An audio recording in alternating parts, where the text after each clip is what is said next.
having technology help you prioritize what's most important that day with the limited amount of time you have. AI will say, oh, um, property one, that's a clogged toilet. Like, that's 5 alarm fire. Like, you have to do that first. And the person, like, where the light bulb is out, like, not as important, but also this tenant is your most important tenant. So we're going to go ahead and draft a communication for you to send to them that's going to estimate what time you're going to be there based on the calendar we're looking at that has your day job meetings, knowing that you can't get there for 3 more hours. So all of a sudden, AI is doing this work for you basically as an executive assistant without you having to pay an executive assistant. And it's not just about the money, it's about the mental load.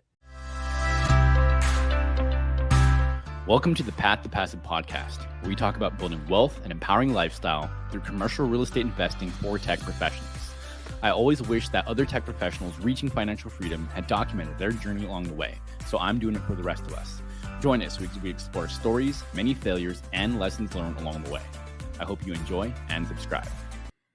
Hey, if you've been hearing about AI and real estate and wondering what it actually looks like inside of real estate businesses, this episode is for you.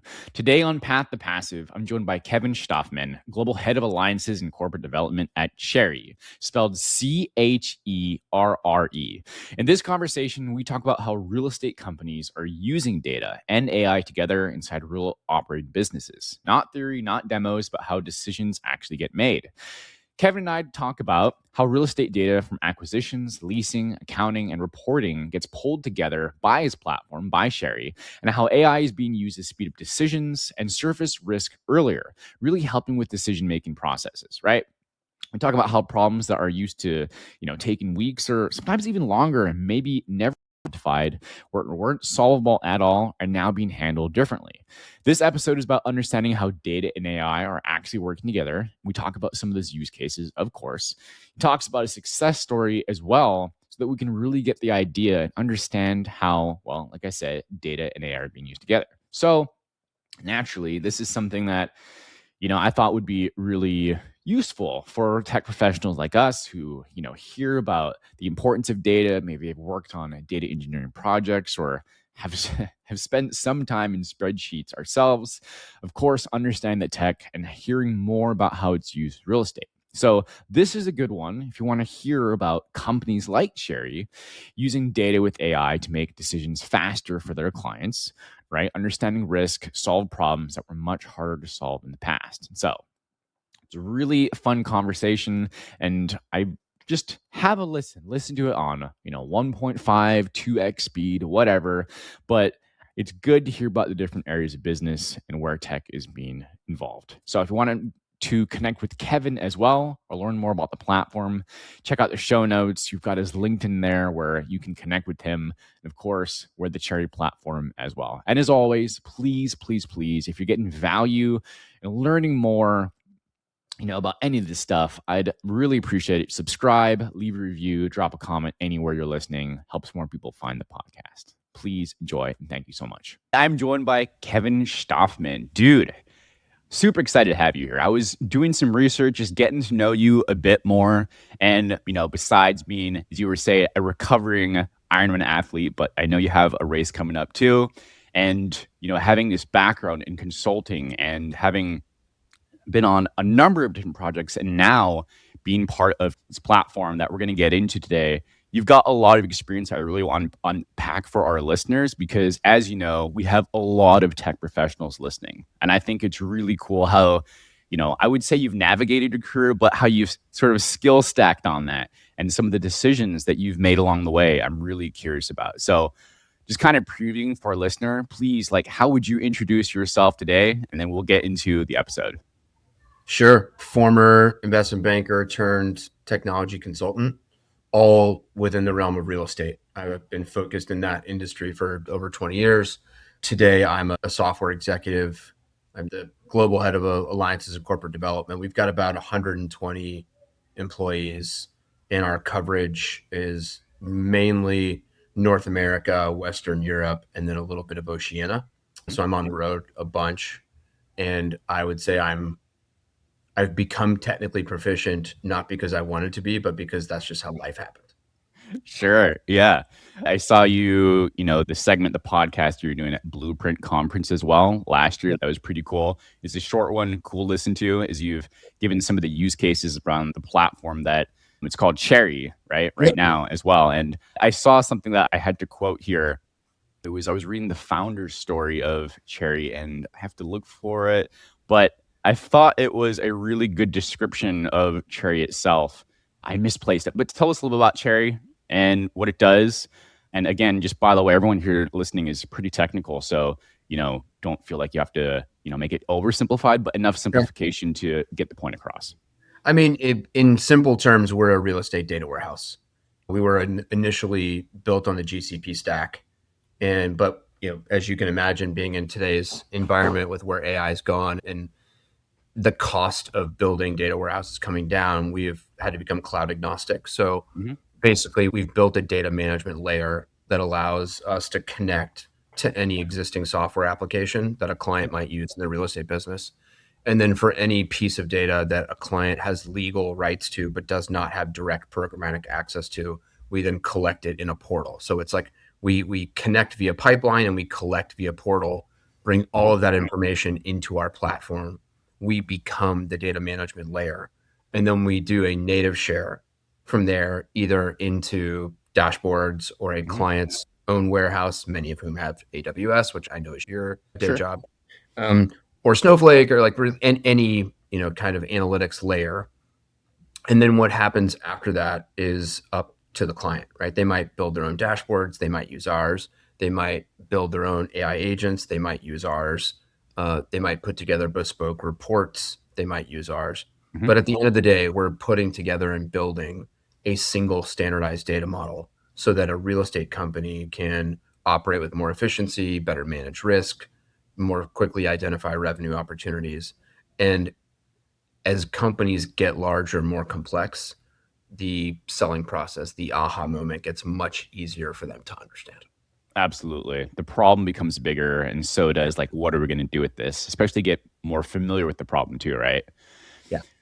And so what there's many different use cases, right, about this is you've kind of given the, kind of not 5,000-foot view of what this looks like. What are some of the use cases where this would actually be used? You said a real estate company, but what does this actually mean for maybe people that aren't listeners that aren't really don't know as much about real estate Sure. and the operational aspects? Like, okay, sure, real estate makes sense investing, but where does this actually come into play? What are the use cases? So we've three main buckets of clients. The first bucket I would call the on the ground real estate operator, right? It's folks that like they're the GPs, they're managing the properties, they're leveraging their own systems, their own people, which means they're going to connect to their own software applications.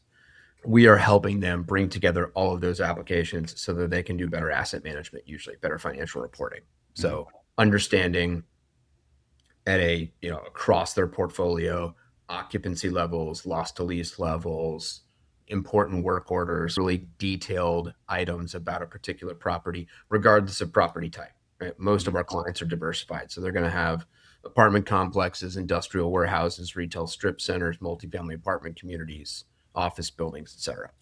So that's the first bucket.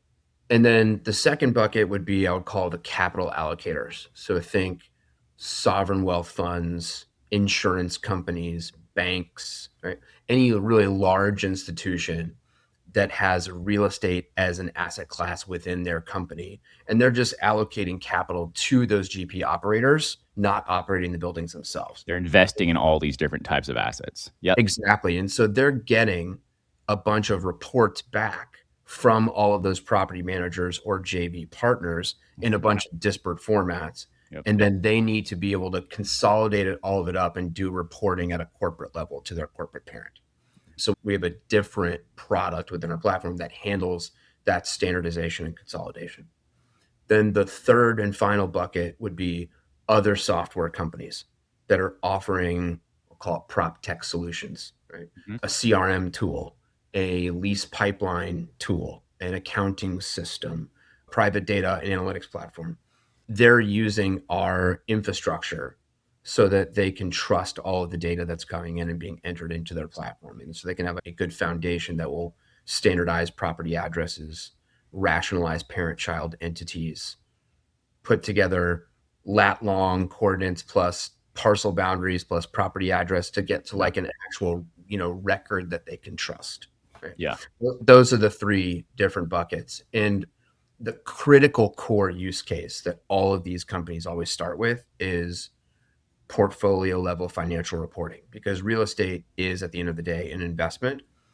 There's some fiduciary requirements. Therefore, there's auditors, there's government regulatory agencies that demand a specific set of information at the end of each year. So financial reporting is always the first use case of why they're using us, to bring all of the data together so that they can, produce financial reports, hopefully a little bit better, hopefully a little bit faster, hopefully a little bit cheaper, without sacrificing Absolutely. accuracy. Okay, cool. So that makes sense. And one of the things I've heard you, and that makes sense from the people on the ground in the asset management, the capital allocators as another use case. And like you said, really providing that layer that, it doesn't matter what format comes in from, some other type of company, you're able to take that data and really make it meaningful. And by the way, like you're talking about, because data can come in from a whole bunch of different sources and a whole bunch of different formats, how do you reduce that any, I would say, manual effort, but effort to make it all the same type to make it usable, right? Yep. And you've talked a lot about this. In fact, I saw you've done some education and have a lot of experience around this too with AI in real estate, not to Yep. mention some of your engagements you've done as, consultants of finance and strategic direction at Ernest Young, but also being at Deloitte, right? For technology strategy. That's pretty cool. So what are some ways, can you share any ways on, this isn't the AI conversation, and I'm not leaning on this as like, let's talk about AI, Kevin, but I am curious, what are some of the ways that you're cleaning up this data? Garbage in, garbage out, right? Yeah. What are the ways you clean up this data and making it more meaningful? So the first thing is you need transparency to the lineage of the information. You need to know, like, because we're connecting a lot of different sets of data from different places and different people Yep. into one spot. And oftentimes, the acquisitions team of a real estate company is not paying attention to what the leasing team is doing, and they're not paying attention to what the accounting team is doing, and none of them are paying attention to what the capital raising Totally. cost. Everyone's in their own system. So the first thing you have to do is, in the user interface, say, here's what information got loaded, here's when it was loaded, here's how long it took for that information to load, Hmm. here are the fill rates of that information, like where there's some fields that are clearly mandatory and needed for reporting and some that are optional. Here are some validation rules that were put on top of the data when it was loaded. So by the time you're looking at any sort of data model or report, you can see what came in when. It's like showing your work on a math problem. It's like, here's Hmm. how we actually got there. Here was the formula that we followed. And that helps when there's an argument, right? Because oftentimes there will be a dashboard that an executive is looking at, and he or she will say, well, this isn't right. It says there are 168 leases, but I know there's 172 leases in my portfolio. And so then we can go in and we can say, well, okay, the accounting system says there are 168 leases, which is correct because there are 168 tenants paying you money. Now, Hmm. your leasing tool says there are 172 leases because 172 leases have been signed. But four of those leases are for periods where the tenants have not yet moved in and started paying rent. So they've been signed. So both systems are technically correct. Yes. So, but you need that domain knowledge to understand why there's a difference. But you also need to show the pipelines went in and the pipelines are correct to have that conversation so that when the managing director or the CFO or the CEO says this is wrong, you can say, no, it's correct. Hmm. Here's why. So when you're looking at this number, what you want to report out to your investors, what do you want the number to be?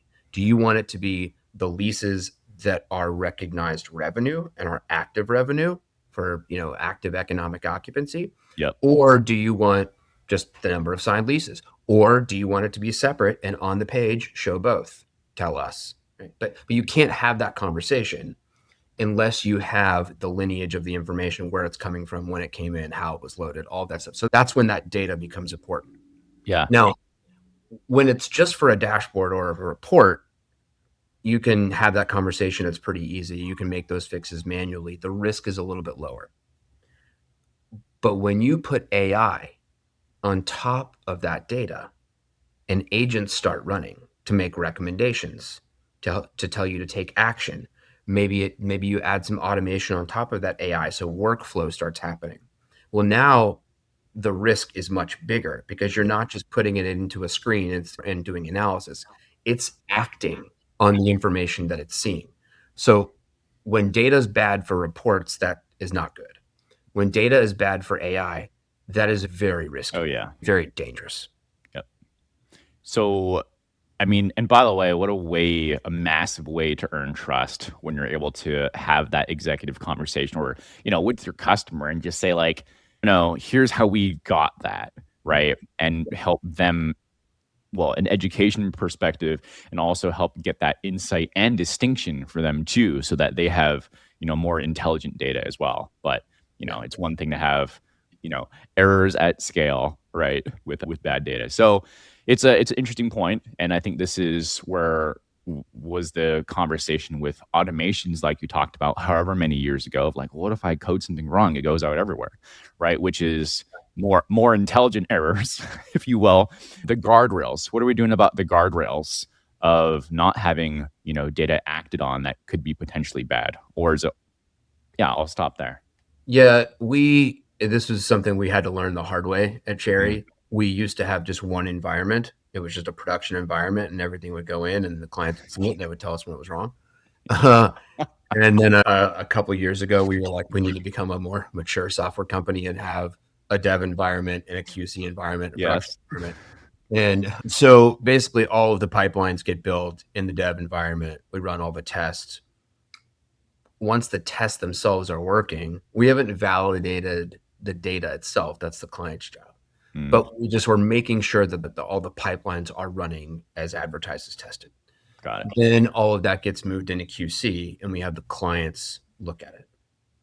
And if they notice any discrepancies, they can go into the source systems and fix any errors if it's user error, or tell us what extra validation rules need to be put on top. Then once they say everything's good and they sign off, then it gets moved into production. So there's a stair-step layer before any information is going to be dispersed to the wider business.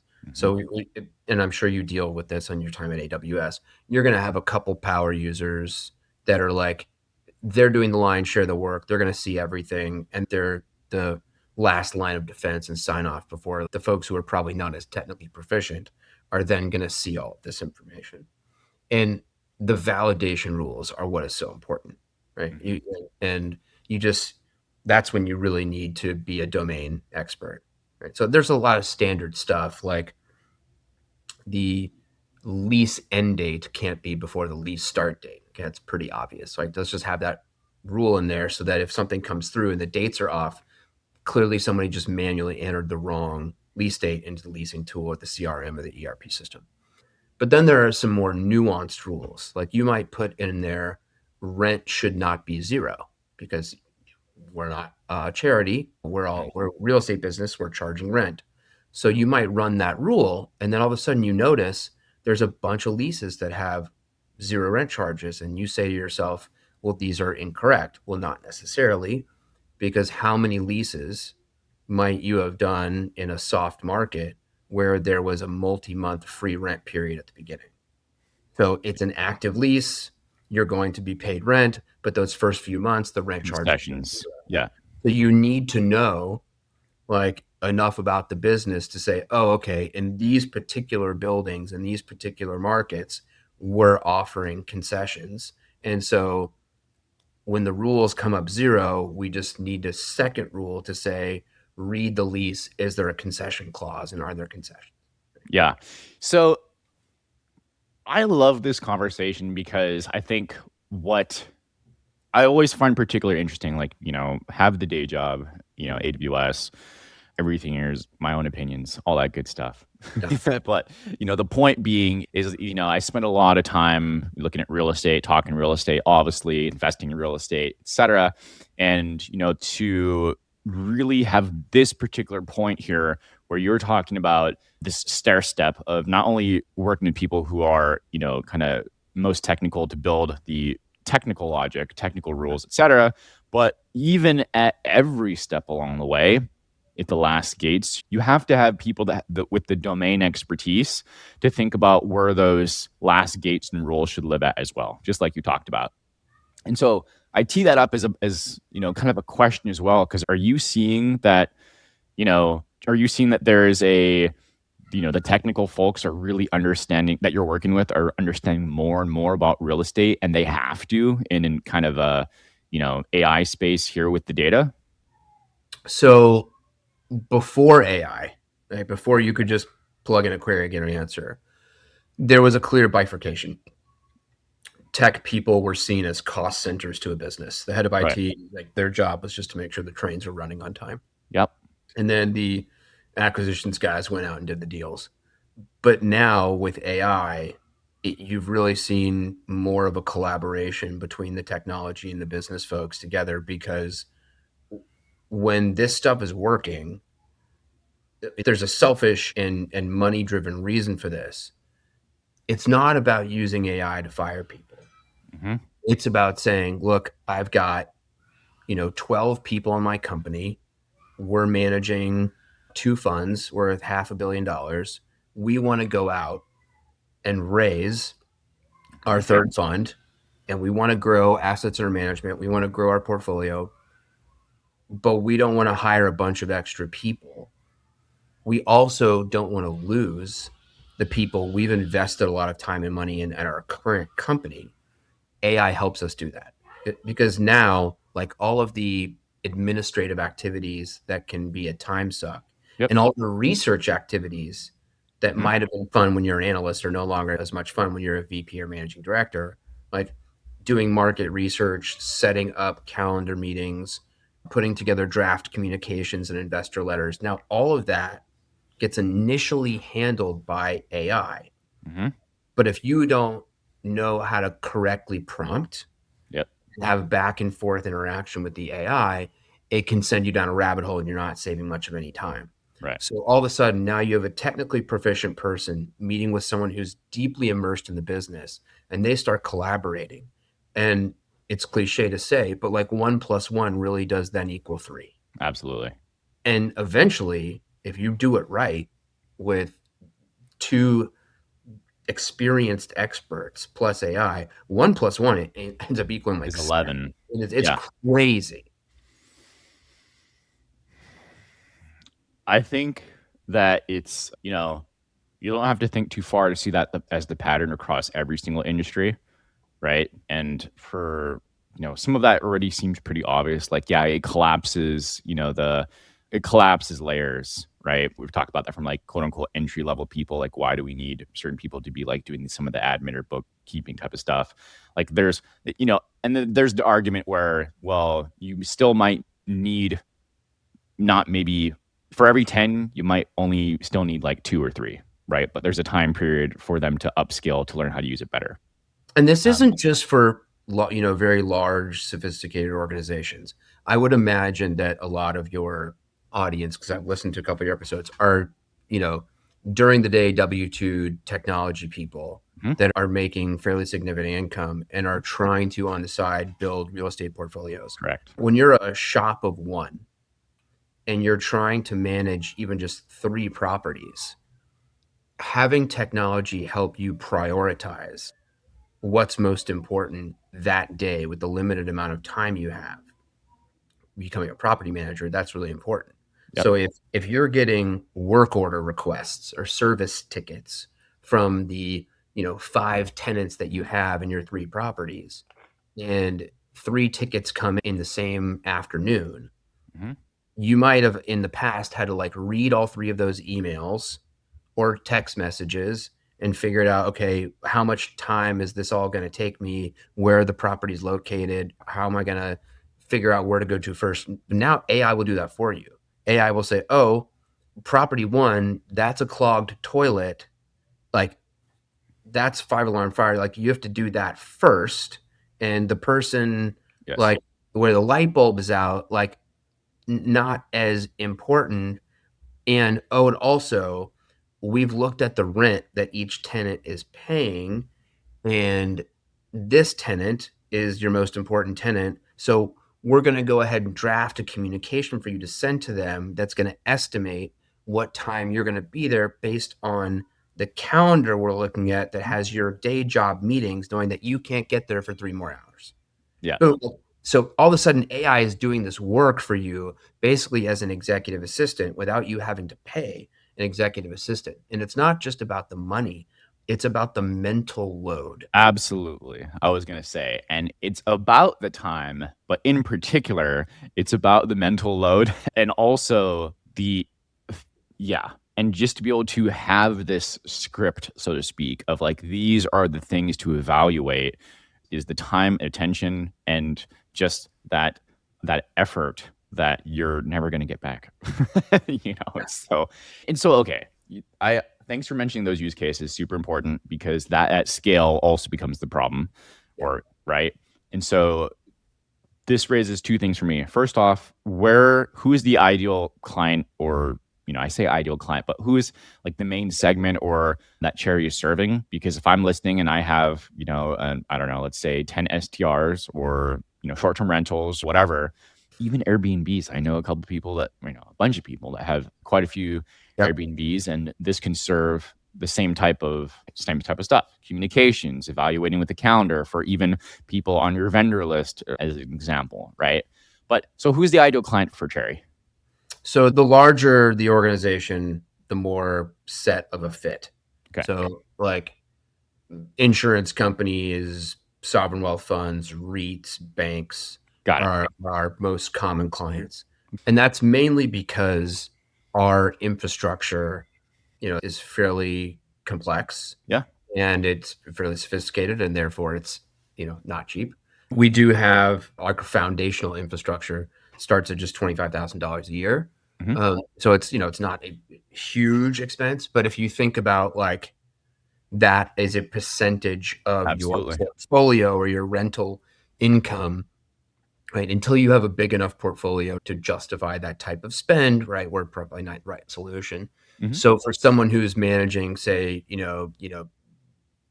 7 Airbnbs Hmm. and is thinking through like what tools to use, my advice usually is start with Claude or Gemini and use that as like your thought partner in like putting together standardized documentations, lease agreements. And none of this is to replace people or experts. Like you're still going to have an attorney draft documents for you. Hmm. But if you go to them with a base document already in hand, with Yes. standard clauses already built, well, 40 billable hours now becomes Exactly. me. and and it might, Claude might have thought of something that this one expert has not. And then, or when it comes to accounting, right? Like if you've never had to keep books on properties before, getting them to build you standard balance sheet and P&L that'll go into QuickBooks, or if you're keeping just a standard Excel model, like having that built in hand for you also saves you a headache and time. So just like having all that stuff set up Hmm. so that you're concentrating on building the business, not running the business. Hmm. And then once you get to a sizable portfolio where you're like, I'm bursting at the seams, I need to hire people. That's when people start looking at Cherre, right? So Yeah. we typically think of it if you're in multifamily that looks like about 2,000 units, which usually means 10 properties. Hmm. If you're in the commercial space, it's usually about 1 million square feet. Cool. And I appreciate both sides of that. I appreciate both sides of that because, it's giving some of that very topical advice for people at that entire range. But makes sense. So about 2,000 units for multifamily. I forget the square footage you meant, but definitely Million square feet. million square feet. And again, like you talked about, multiple asset classes, which makes a bunch of sense, especially from perspective of if, it's the client's data, right, that they Yeah. bring in, they're modeling, they've been doing this for a while. And so you probably help tune up, provide advice on tuning up. Here's what we can do along the way too. So, The good news is, especially for your most of your listeners who have day jobs and they're building portfolios slowly, there's so many tools out there that are freemium. And if they're going to be the only user for the near future, like you can build your own, kind of simple, easy to use CRM in HubSpot. mhm, A free tool if you're the only user. There'll be some functionality they might not give you, but you can do everything you really want to do within HubSpot. You can manage projects in any note of project management tools, Monday.com, mhm, Asana. yep, And the good news is a lot of these tools that are freemium, they're now all integrating with mhm, the AI tools. So you can literally, those are like plugins for ChatGPT or Claude or Gemini for these tools. And you can just like download reports from those tools, put them into the AI and say, help me. dude. Absolutely. And on that note, Google LM is one of my absolute favorites. You know, it's so to put this all in, yeah, if you haven't, for anyone listening, if you haven't checked that out already, there's so many cool things. Google LM just to as a learning and study tool as well on Yeah. aggregating your own data. But what I was sort of pivoting to there is to tell us a little bit about the marketplace of AI agents. And I was scanning this earlier, and this is so cool because you were talking about risk, right? Is something that we all need to manage, especially business owners. We're talking about, CapEx optimization engines, capital strategy, tenant experience automation suite. I mean, this is really cool. So talk about some of the ones that are top of mind with the AI agent marketplace and how those are making a difference. So what we discovered as we were building the initial knowledge graph was the universe began to expand. There were more Yes. and more companies wanted to partner with us and add more data. And as that network effect got built, clients would say, okay, this is great, but now we want to act, right? We want to actually like do stuff with the data. Right. So what can we do?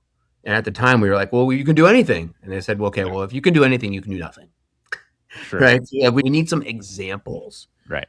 So what we thought was, okay, we probably need to get a couple of pretty standard use Hmm. cases at each stage in the life cycle of a real estate asset. So Hmm. how do you initially screen potential deals and decide whether something might be worth underwriting? Because Hmm. what often happens is you build all these broker relationships and they'll send you a bunch of deals if you're an investor.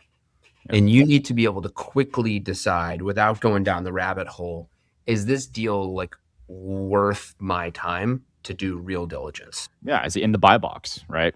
Exactly. Is this deal in my buy box? Yep. So building an agent that automatically looks at the circular that gets sent and analyzes, like it basically just extracts all of the data from the investment circular, pulls the information, and then just quickly gives you a go, no go. Or maybe gives you like a 1 out of 10 rating, right? Is this worth investing in or worth looking more into? And so that's common tool number one is we call it deal evaluator. Hmm. Then another one would be site selection and permitting.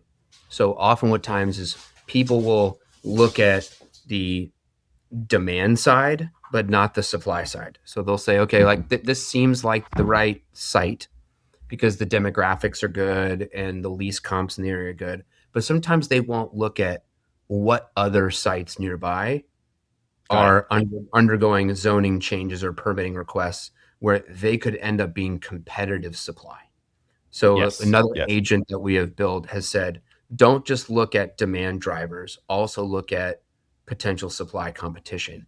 Put that together for optimization of site selection. Those are Got it. just two examples.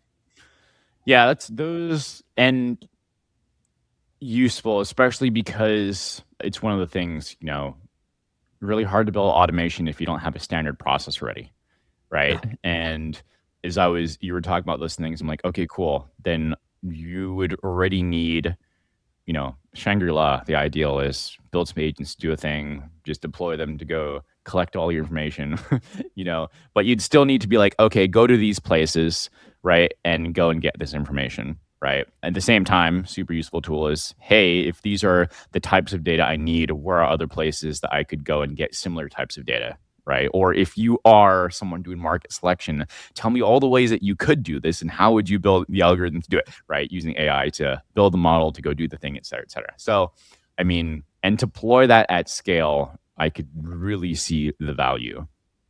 Tell me this about, do you have an experience with the client where this has helped them, go from their standard process to, accelerating it by, I'm not looking for like, has it helped by like 37% or something, but like, can you tell us a little about something that they've done?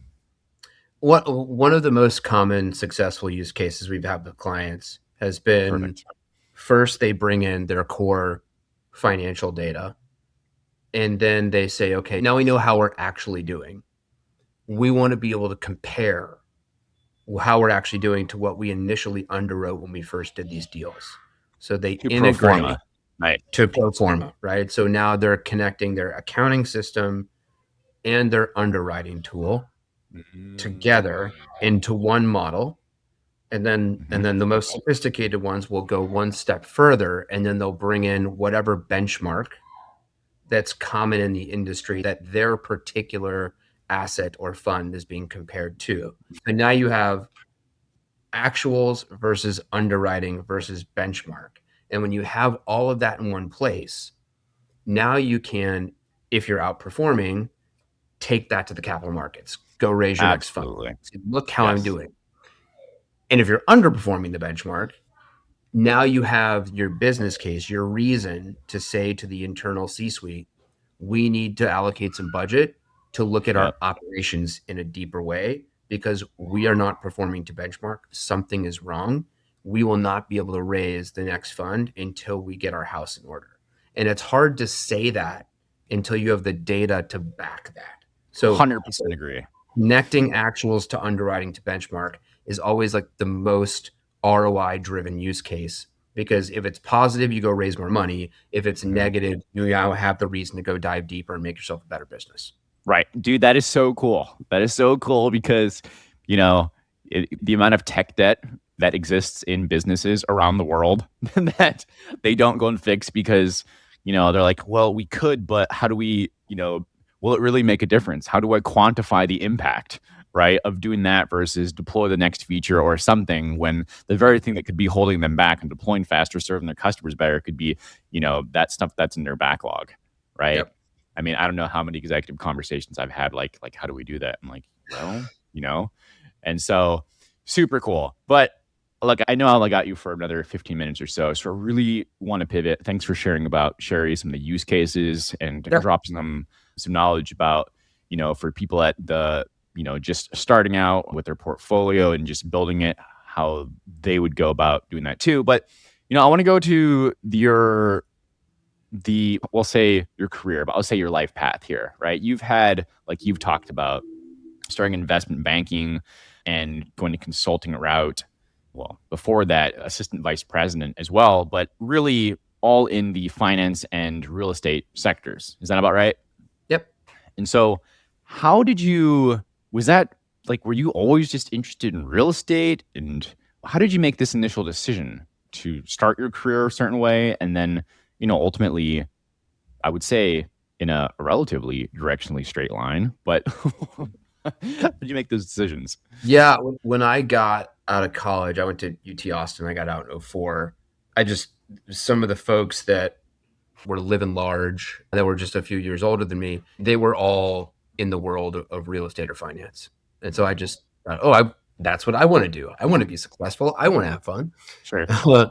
And when I was 3 years into my career, I went to my bosses and I said, how do I make VP? Because that's where I thought all the money was. And they said, you need your CFA, you need your MBA. Mm-hmm. So I went to grad school because I thought that would be faster.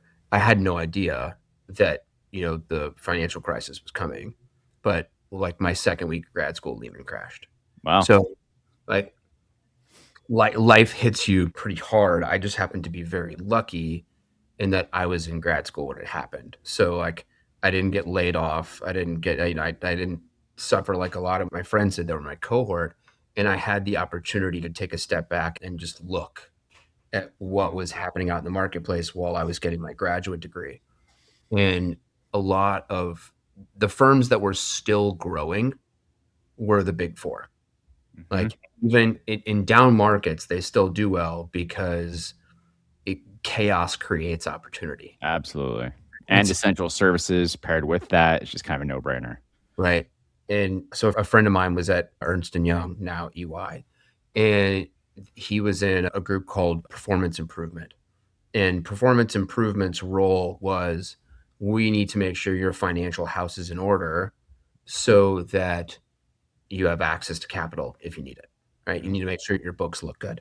And so I joined that group. And when you join at the level that I joined, it's called I was a senior consultant. You're actually not allowed to pick your industry. You have to Mm. just kind of go wherever the projects are. And because the financial crisis was happening, there was not a lot of real estate projects happening. So I tried a couple other projects. I did a consumer packaged goods project. I did a healthcare project, did manufacturing, just to see. I was like, look, maybe I am open to something else. And I did these projects, and I mean, like I did my job, but Mhm. I didn't enjoy any of them. Like it was like I didn't feel a passion. And about a year in, I got onto a real estate project, and it was just like I was back home. I was like, oh, yeah, this is still what I love. It's still so great. Cool.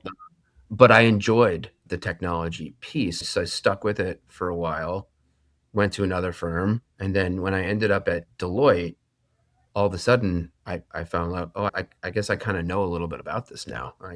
Been doing it a while now. I know how to ask the right technical questions, but I also still love the real estate business. And that was a good marriage. So before I knew it, I decided, well, I'm not going back to banking. I'm sticking with this. Nice. And you went from there to, and I heard from, paraphrasing from listening some other stuff about you too, that, you would ask your like old bosses, people, trusted mentors, stuff like that on, some decision points along the way as well. Right. And wondering if along this route, like you're obviously learning more, I would say, it's, know thyself. I don't know exactly who you're saying it, but it's the one like you have to know, like it's that intersection of like what you're good at and what you like, right? And Yeah. maybe what you like and what you're getting better at, hopefully, right? And so, you know, and kind of combined with the idea of you talked about risk management as well, and we're in the business of risk management. How did you think about going from one of these bigger companies to quote unquote making the leap into the next chapter of life? Is that sure? How do you make those decisions? Well, I did talk to a lot of people that I trusted. I talked to some clients. I talked to colleagues. I talked to, I'll call it my personal board of directors, just people that were successful in life that I trusted that were older than me. Yeah. And I got a wide range of opinions, but the one consistent thing that they asked me that I never had a good answer for was, do you really want to be on an airplane every week forever? Mm. Because at the time, like before I had kids, it was fun. I got Yeah. to go to a bunch of places, and I'll hear interviews with all these consultants that say, "Oh, I go to these cities and I never see them. Like I spend a bunch of time at the airport and I never see the cities." That was not me. I was like, if I'm going there, I'm gonna see the city. I'm gonna work hard, but I'm gonna take an extra day. Exactly. But once we got pregnant, my wife said, like, if you want to keep doing this career, I will support you. But like, it's gonna create a strain. And so right around that time is when I met one of these tech startups that needed executive leadership, and I'd never been at a company with less than you know 10,000 employees. In I fact, hear like you, dude. small of the main companies that I'd really spent most of my career at, EY, Deloitte, Morgan Stanley. These are like 100,000 employee companies. You have support everywhere, Yep. and here I was about to be employee number 9. Nice. So I was going to be COO and janitor, right? It was Yeah. Yeah. like that's how startups work. But the concept of it was exciting to me. And even though I was scared, most of the clients that I talked to about this, they said, what's the worst thing that happens? You go there, you spend a year there, you learn a bunch, you're unable to produce results, and therefore you can't raise capital. Your skill set is still valid. You turn right around, you come right back, go back to consulting. Your career was slowed down by a year. That's not much in the grand scheme. So, like, why not go take a chance? Yeah. And I thought that was great advice because like it freed me from I call it the intuitive fence. Right, I have this executive coach, and he's always telling you about the intuitive fence. And if you can think outside of the fence, imagine yourself outside of the fence for a moment, you think of much more possibilities. You can be more productive. And so I did. I took the leap, and I mean that was 2019. That was over 6 years ago, and I don't see myself going back. I mean, Sure. it's well, there's it's a roller coaster. I mean, it's not all green fields out here, but it's just hard to argue with quick decision making, the ability to be nimble, the fun and collaboration with a small team building something. And you can definitely get your fix of big company stuff because we sell to big. Mm-hmm. So I Right. get constantly reminded about all of the things that I don't have in the world of marketing budgets and big offices and fun boondoggles, but I also am reminded of all the things I don't miss, like Yes. procurement groups and investment committee of investment committee. Like I don't miss any of that.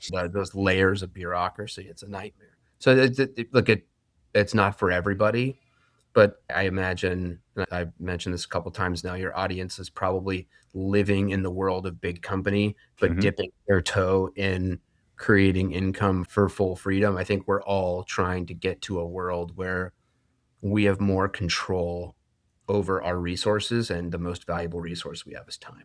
Yeah, 100%. And the answer of it depends, right? Here of is always applicable, which, what follows that is it depends on what you want. And like you said, it's not for everyone. And having like an honest conversation about are you ready to hustle even for a period of time or, until you sort of acclimate, right? And so I would ask that here is, there's no doubt been a lot of growth for you, especially like you said, over the last 6 years, having an executive coach, seeing, beyond the fence, et cetera. And you might, maybe some recent things here because, we go in recency bias sometimes. What are some of the ways that you can think of you've grown on your journey here? Is it the faster risk, faster decision making? Is it the I'm curious what things come to mind where like this is where I've really grown over the last X amount of time. I think the most important skill that I've learned, and I'm still not perfect at it, but I've gotten a lot better of it, is when and how to say no. When we're all young and we want to be ambitious and grow in our career, we say yes to everything. Mm-hmm. And because we think that saying yes it means more opportunity and you're more of a team player. But sometimes if you say yes to too much, then you do all of it at a mediocre level of performance, and you end up shooting yourself in the foot, and you lose the respect of some of the people who asked you to do things and you said yes. Mm-hmm. So being able to say no, while it might create some discomfort when you're first anticipating having to do it, it really is helpful because then it does two things. First, it allows you to prioritize all of the things that you do can say yes to. Also, then it helps the audience that you're saying no to understand that you have limited time and resources. And if they want you to say yes, whatever they're asking you to do needs to be of high value. Absolutely. Right. And saying no could be to a project, could be to a trip, to a speaking engagement, could be to a lot of things. And it might not mean no forever. It might just be like no for right now, Yeah. or no, and here's why, and here's how the circumstances would need to change for me to say yes. Yeah. That was a hard muscle for me to build, but it's been life changing. Dude, that's sage advice. And just yeah, I mean, there's not enough ways to say that, but also signal versus noise in a lot of ways too, right? Yeah. Um, There's a fantastic book. I feel like I've talked about this on so many podcasts that like I should call this guy and ask for an affiliate link. Uh, the author's name is Dan Martell, and the oh yeah. book is called "Buy Back Your Time." And it like what a game changer! Like And it took a while for me to convince my wife that it's like worth like paying people to do stuff that we could totally do ourselves. Yeah. But if you haven't read this book, absolutely go out and read Buy Back Your Time, because like there's so many things that deep down there are activities you do not enjoy doing. And the reason you're not spending money doing them is because there's an anathema to spend money to do that. But trust me, every hour you gain back to do other stuff is an hour you will appreciate having back. And whether that's an hour you then invest in yourself and your career, or an hour you use for activities for yourself and your kids. 100%. Dude, I love this book. I probably bought like 10 copies. I've listened to it like, 3 or 4 times, 10 copies for friends, whatever. And I got this kind of really silly experience is that the start of last year, I decided to write Dan Martell on LinkedIn. And I don't know if it was him or someone else that replied back. Probably wasn't him. Doesn't matter. And he's like, I was like, hey, dude, appreciate your books, whatever. Do you still do your hikes on Tuesdays up in the mountain? Someone responded, yes, we'd love to have you on the next, hike. And I'm like, whatever, dude. So I booked the flights and I went there for 2 days and I found them and I did the hike and I got Wow. so yeah. So yeah, I absolutely agree. Such a good one. Dude, Kevin, thanks so much for being here, man. Dude, where can people, talk with you, engage with you, get some more, connect with you, dude? I'm definitely not a big social media guy, but I do spend a lot of time on LinkedIn. So anyone that wants to reach out, just find me on LinkedIn. I'm just Kevin Shtofman. Cool. I'll make sure links are in the show notes, of course. Pleasure, man. All the best. And you're going to be doing in March an Ironman as well. So good luck on that as well. We'll be rooting for you.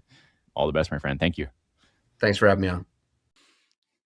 Thanks for joining us on another episode of Path to Passive. We love connecting with our listeners and those on the path to architecting their wealth and improving their lives.